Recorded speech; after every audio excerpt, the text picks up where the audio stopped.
It's a 1954 Oldsmobile 98 two-door Holiday. And I've owned the car since 1969.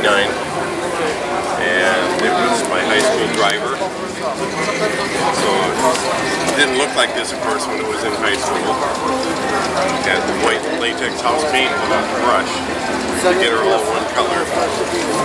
But the last few years now, I've brought her up to the quality that you can see here. Had the bumpers done, had North Star plating last February, and just really pleased with the way they turned out. The rear bumper was done about 8 years ago with North Star, and still looks as good as new. It's probably hard in a place like this. As the car has been through the project, I had the rear bumpers done at North Star plating 8 years ago. And this is the quality that you'll find if you have yours done after 8 years. It's still going to be just like brand new.